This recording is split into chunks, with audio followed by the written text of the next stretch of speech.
Hello viewers, আসসালামু আলাইকুম। বরাবরের মতো আবারও হাজির হয়েছি নতুন একটা রেসিপি নিয়ে। আশা করছি সবাই ভালো আছেন। আর আজকের রেসিপিতে আমি আপনাদের সাথে শেয়ার করব রংপুরের একটি ঐতিহ্যবাহী খাবার, আলুর ডাল। এই ডালটি রংপুরের মানুষের কাছে খুবই প্রিয়। শুধু যে আলুর ডাল রংপুরের মানুষই পছন্দ করে তা কিন্তু নয়। বাংলাদেশের সব জেলার মানুষই কিন্তু আলুর ডাল পছন্দ করে। যারা রেসিপিটি জানেন না তাদের জন্যই আমার এই ভিডিওটি।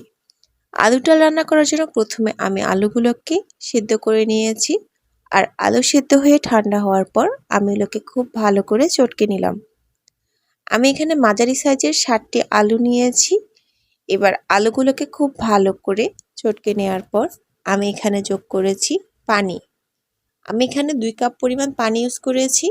এবার পানির সাথে আমি আলুগুলোকে খুব ভালো করে মিশিয়ে নিচ্ছি। এটা আপনারা চাইলে ব্লেন্ডারও ব্লেন্ড করে নিতে পারেন। আর ডালে হালকা কালার হওয়ার জন্য আমি এখানে দিয়েছি হাফ চা চামচ পরিমাণ হলুদ, দিয়েছি হাফ চা চামচ পরিমাণ জিরা, আর সবশেষে যোগ করেছি 1 চা চামচ পরিমাণ লবণ। এবার আমি সবগুলো উপকরণ একটি চামচের সাহায্যে খুব ভালো করে মিশিয়ে নিচ্ছি। এই আলুর ডালটা খেতে যে কতটা সুস্বাদু যারা আলুর ডাল পছন্দ করেন তারাই বলতে পারবেন। এবার আমি চুলায় তেল গরম করে নিয়েছি আর এখানে দিয়েছি 1 চা চামচ শুকনো জিরা। জিরাগুলো খুব ভালো করে ভেজে নিচ্ছি। আর এর সাথে যোগ করেছিলাম শুকনো মরিচ। আর এরপর দিয়েছি কেটে রাখা রসুনের কুচি। রসুন কুচি, শুকনো মরিচ আর জিরাটাকে খুব ভালো করে ভেজে নিব। খুব ভালো করে ভেজে নেওয়ার পর যখন দেখবেন আপনার রান্না থেকে খুব একটা সুন্দর স্মেল চলে এসেছে, তখন আপনি এখানে যোগ করবেন পেঁয়াজ কুচি।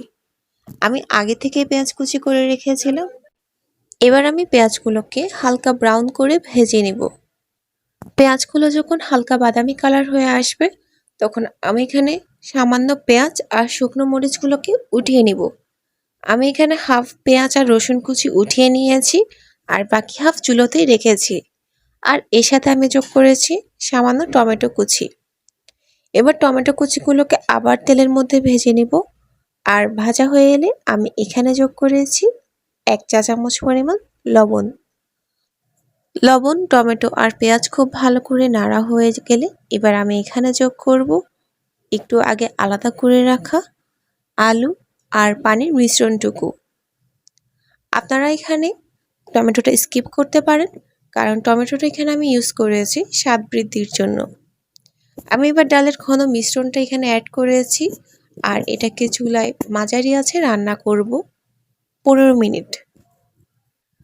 আপনারা যদি ডালটা পাতলা খেতে পছন্দ করেন তাহলে আরেকটু পানি যোগ করে নেবেন, আর যদি ডালটা ঘন পছন্দ করেন তাহলে কোনো পানি অ্যাড করার প্রয়োজন নেই।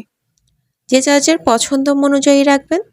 আর 15 মিনিট রান্না করার পর আমি এটাকে আবার একটু নেড়ে দিলাম আর ওপর থেকে ছিটিয়ে দিলাম সামান্য পেঁয়াজ পাতা কুচি। অনেকে এই পাতলা ডালের সাথে ডিমও ইউজ করে থাকেন। ডিম ইউজ করা না হলে এর সাথে কোনো অংশে কম হয় তা কিন্তু না। ব্যাস তৈরি হয়ে গেল আমার রংপুরের স্টাইলে ঐতিহ্যবাহী সুস্বাদু আলুর ডাল। এবার পরিবেশনের সময় আমি প্রথমে যে পেঁয়াজটা আলাদা করে রেখে দিয়েছিলাম সেটা এখন ডালের ওপর ছিটিয়ে দিলাম। আশা করছি আজকের রেসিপি আপনাদের সবার ভালো লেগেছে। আর ভালো লেগে থাকলে আমার চ্যানেলকে অবশ্যই লাইক, কমেন্ট এবং সাবস্ক্রাইব করবেন। আজ এ পর্যন্তই, এখানেই বিদায় নিচ্ছি। আল্লাহ হাফেজ।